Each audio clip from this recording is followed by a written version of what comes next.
ՀԱՊԿ-ի արտգործնախարարների խորհրդի նիստի ժամանակ քննարկվել է Հայաստանում տիրող ներքաղաքական իրավիճակը, նիստից հետո հայտարարել է Ռուսաստանի արտգործնախարարը։ Սերգեյ Լավրովի խոսքով բոլորը լուրջ մտահոգություն են հայտնել Հայաստանում տեղի ունեցող իրադարձությունների վերաբերյալ։ Նրա խոսքով տեղի ունեցողը Հայաստանի ներքին գործն է, սակայն հայ առաքելական եկեղեցու շուրջ զարգացումները խիստ մտահոգիչ են։ Մենք շահագրգռված ենք այս իրավիճակի հնարավորինս շուտ լուծմամբ Հայաստանի սահմանադրության, հավատացյալների իրավունքների եւ ընդհանուր առմամբ մարդու իրավունքների լիակատար հարգանքի հիման վրա։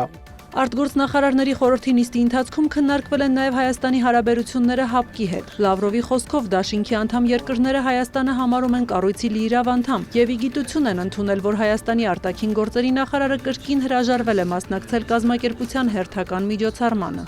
Մենք շարունակում ենք Հայաստանը համարել այս կազմակերպության լիիրավ անդամ, սակայն անկասկած լիիրավ անդամակցությունը ենթադրում է բոլոր պարտավորությունների կատարում, որոնք բխում են Հավաքական անվտանգության պայմանագրի կազմակերպության կանոնադրական փաստաթղթերից, այդ թվում անդամավճարների փոխանցումը։ Լավրովը հիշեցրել է նաև Երևանից հնչող հայտարարությունների մասին, որ մոտ ապագայում Հայաստանը ստիպված կլինի ընտրություն կատարել ԵԱՏՄ-ի եւ Եվրամիության միջև, ինչպես նաև վերջնականապես կողմնորոշվել ՀԱՊԿ-ի հարցում։ Մենք որևէ ճնշում չենք գործադրում Հայաստանի իշխող շրջանակների վրա, մենք կսպասենք այս բոլոր հարցերի շուրջ հստակության, բայց բոլորս էլ հասկանում ենք, որ եթե Հայաստանը հրաժարվի իր դաշնակիցներից, իր ամենամոտ գործընկերներից, իր հարևաններից, հազիվ թե դա օգուտ բերի հայ ժողովրդին։ Կրեմլի խոսնակը եւս անդրադարձել է ՀԱՊԿ-ին Հայաստանի անդամակցությանը։ Դմիտրի Պեսկովը նշել է, դա Հայաստանի ինքնիշխան որոշումն է, սակայն նրա խոսքով ՀԱՊԿ-ին անդամակցությունը Հայաստանին որոշակի օգուտներ է բերում։ Պեսկովը շեշտել է, Ռուսաստանը հիմնվում է այն փաստի վրա, որ Հայաստանը կազմակերպությունից դուրս չի եկել։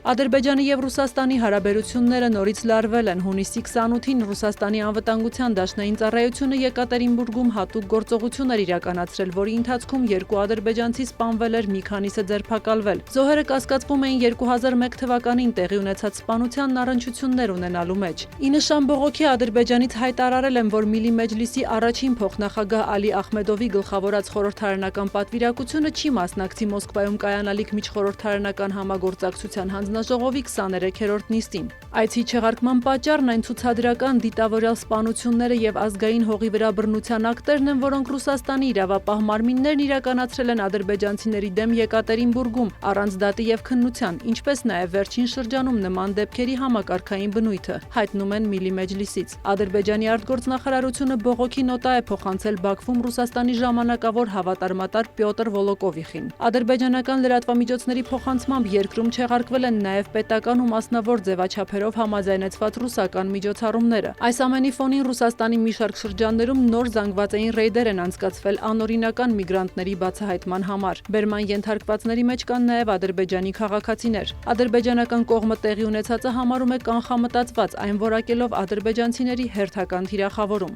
Անդրադառնալով Եկատերինբուրգում ադրբեջանցիների ձերբակալությունները հետաքննելու Ադրբեջանի արտգործնախարարության պահանջին Դմիտրի Պեսկովը հայտարարել է.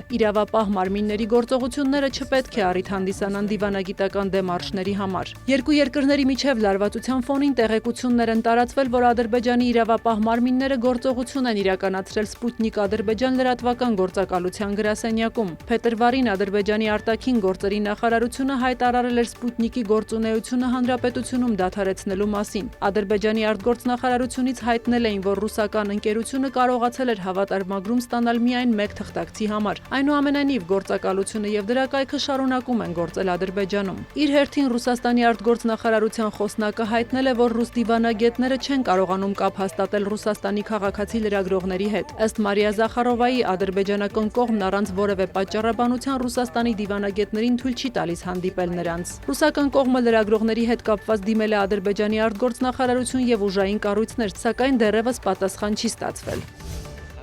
Ամերիկացի կոնգրեսական Լինդսի Գրահամն ABC հեռուստաընկերությանը հայտնել է, որ հուլիսին Սենատում կարող է քննարկվել Ռուսաստանի դեմ պատժամիջոցների օրինագիծ։ Գրահամի խոսքով նախագահ Դոնալդ Թրամփն իրեն անձամբ է ասել, որ ժամանակն է առաջ մղելու օրինագիծը։ Այն նախատեսում է 500% մաքսատուրք ռուսական նավթ, գազ կամ ուրան գնող երկրներից ներմուծման վրա, ինչպես նաև արգելում է ԱՄՆ ֆինանսական հաստատություններին ներդրումներ կատարել Ռուսաստանի կառավարության հետ կապված կազմակերպություններում, իսկ ԱՄՆ քաղաքացիներին գնել ռուսական պետական պարտատոմսեր։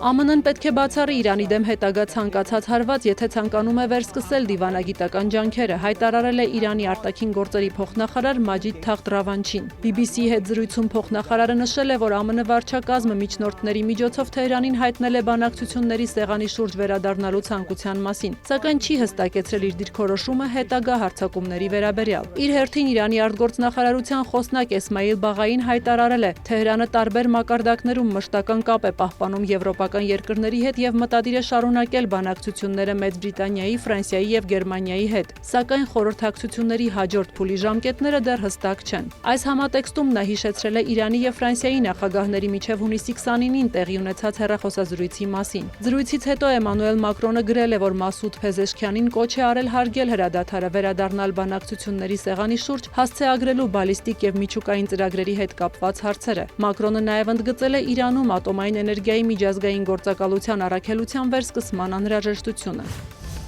Թուրքիայի Իզմիրի նահանգում հրշեջները չեն կարողանում վերահսկողության տակ վերցնել արդեն երկրորդ օրը մոլեգնող անտառային հրդեհները։ Հրդեհաշիջման աշխատանքներին խոչընդոտում են նաև ուժգին քամիները։ Հրդեհների պատճառով տարհանվել են մի քանի բնակավայրերի բնակիչները։ Հրդեհաշիջման աշխատանքներին ներգրավվել են հրշեջ օդանավեր եւ 1000-ից ավելի մարդ։ Հրդեհների պատճառով հունիսի 29-ին ժամանակավորապես փակվել է Իզմիրի օդանավակայանը։ Չվերթերը հետաձգվել են կամ չեղարկվել։ Անտառային հրդեհներ են մոլեգնում նաև Կալիֆոռնիայում։ Հրդեհների ճանապարհին ընկած մի շարք բնակավայրերից բնակիչների տարհանման հրահանգ է տրվել կյանքին սպառնացող անմիջական վտանգի պատճառով։ Հրդեհն առայժմ չի հաջողվել տեղայնացնել։ Անտառային հրդեհների վտանգի մասին նախազգուշացումներ են տարածվել նաև Եվրոպայի հարավում։ Իտալիայում, Պորտուգալիայում, Իսպանիայում եւ Հունաստանում ջերմային ալիքների պատճառով օդի ջերմաստիճանը գերազանցել է 40 աստիճան Ցելսիուսը։ Սյուզաննա Չրաղյան, լուրեր։